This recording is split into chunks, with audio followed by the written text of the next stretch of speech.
Formula One teams will have to adhere to a unique curfew at the Monaco Grand Prix this weekend, following official confirmation from the FIA.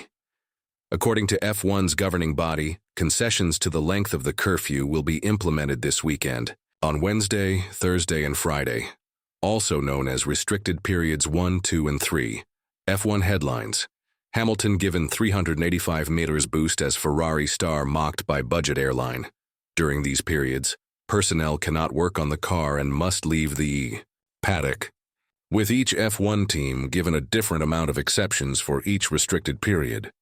The curfew period will be reduced by 3 hours on Wednesday, Thursday, and Friday, with each team allowed a maximum of 6 operational personnel whose sole purpose is tire preparations to compensate for the logistical challenges of the Monaco GP. The first restricted or curfew period begins 42 hours prior to the scheduled start of FP1 and ends 29 hours prior to the scheduled start of FP1. The second period begins 18 hours prior to the scheduled start of P1 and ends 4 hours prior to the scheduled start of FP1. Finally, the third curfew period starts 14 hours prior to the scheduled start of FP3 and ends 3 hours prior to the scheduled start of FP3.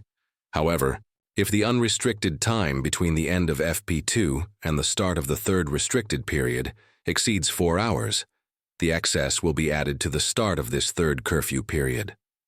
McLaren were found in breach of the FIA's curfew on Thursday at the Bahrain GP earlier this year, but no action was taken on the breach, as it was the first of their 3 individual exceptions. There are a different number of exceptions for each restricted period. The first period 4 exceptions, the second 3, and the third restricted period 2 exceptions.